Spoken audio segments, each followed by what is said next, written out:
কি বলিস? হুম। তুই হচ্ছিস একজন ক্রিয়েটিভ মানুষ, তুই ক্রিয়েটিভিটি নিয়ে থাকবি, তুই প্রডিউসারের পিছনে দৌড়াবি কেন? বাবা আমি আগে এটাই ভাবতাম, এখন দেখছি নিজেকে সবকিছু জোগাড় করতে হয়। কম্পিটিশন কি অনেক বেড়ে গেছে? না বাবা, কম্পিটিশন বাড়েনি। আর কম্পিটিশন তো ভালো। আমার কাছে মনে হয় সিনেমার বাজারটাই নষ্ট হয়ে গেছে। কি জানি, আমি তো তোদের লাইনের মানুষ না।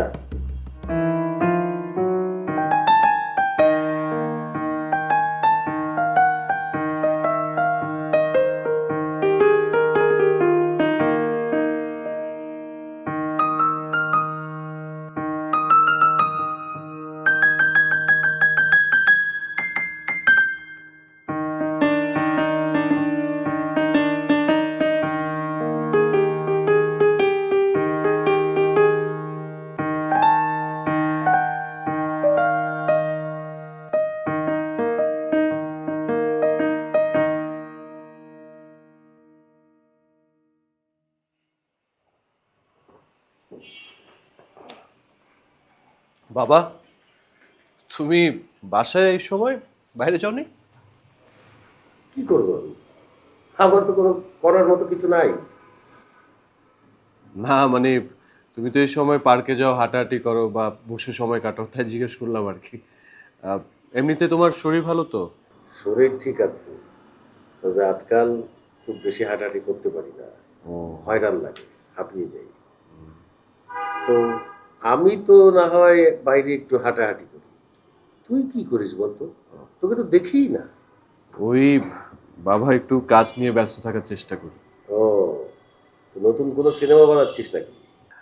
আহ, বড় পরিসরে তেমন কিছু করতে পারিনি বাবা। ছোট দু একটা শর্ট ফিল্ম বানাইছি, রেসপন্স ভালো। আসলে সিনেমা বানানোর জন্য যে পরিমাণ টাকা দরকার, মানে প্রডিউসার দরকার, সেটা পাচ্ছি না। কি বলিস? হুম। তুই হচ্ছিস একজন ক্রিয়েটিভ মানুষ, তুই ক্রিয়েটিভিটি নিয়ে থাকবি, তুই প্রডিউসারের পিছনে দৌড়াবি কেন? বাবা আমি আগে এটাই ভাবতাম, এখন দেখছি নিজেকে সবকিছু জোগাড় করতে হয়। কম্পিটিশন কি অনেক বেড়ে গেছে? না বাবা, কম্পিটিশন বাড়েনি। আর কম্পিটিশন তো ভালো। আমার কাছে মনে হয় সিনেমার বাজারটাই নষ্ট হয়ে গেছে। কি জানি, আমি তো তোদের লাইনের মানুষ না, আমি এসব বুঝিও না। তবে একটা কথা তোকে বলতে পারি, প্রতিকূল পরিবেশ থেকেই কিন্তু মহৎ কিছুর সৃষ্টি হয়। সে চেষ্টাই করছি বাবা। পর, তবে বাড়ির খোঁজ খবর কিছু রাখিস? তুই কি জানিস তোর ছোট কুকুর মেয়ে তার দাদিকে নিয়ে বাড়িতে এসেছে? আরে জানবো না কেন, ওদের সাথে তো আমার কথা হয়েছে। হ্যাঁ। ও ভাইয়া, তুমি এখানে, তোমার সাথে আমার কথা আছে। হ্যাঁ বলো না। আচ্ছা, তোরা কথা বল, আমি যাই। না না চাচু, তুমি বসো, তোমার সাথে আমার কথা আছে। কি বিষয়? ফ্রিদের ব্যাপারে। ফ্রিদার বিষয়ে কথা? ও তো কেবল আসলো মাত্র। চিন্তা করো, এই কালকে এসেই দুনিয়ার কথা চিন্তা করে বসে আছে। সে নাকি কাজ করবে। বলিস কি? ওইটুকু মেয়ে কি কাজ করবে? আর তাছাড়াও তো এই শহরে কিছুই চেনে না। এক্স্যাক্টলি, আমি তো তাই বলেছি, কিন্তু সে আমাকে বলছে সে পড়াশোনার পাশাপাশি কাজ করবে। এখন বলো কি করা যায়? আরে ও কি কাজ করবে? ওর তো এখন মনোযোগ দিয়ে পড়াশোনা করা উচিত। আমি তো সেই কথাই বলছি ভাইয়া। আমি কিন্তু ফ্রিদাকে বলেছি তুমি সবকিছু ঠিকঠাক করবে। কোন ইউনিভার্সিটিতে ভর্তি করানো যায় এই ব্যাপারে একটু খোঁজ খবর নাও। এখনই? হুম। আরে মাত্র তো আসলো, একটু সেটেল হোক, তারপরে একটা ব্যবস্থা করা যাবে।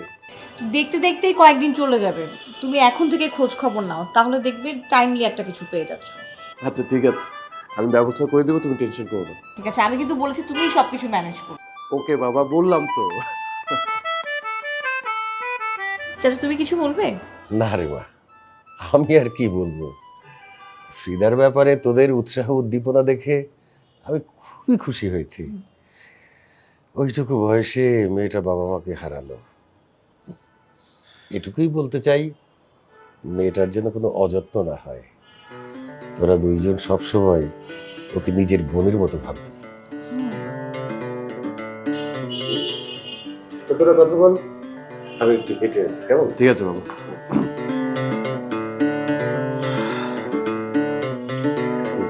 প্রীতি,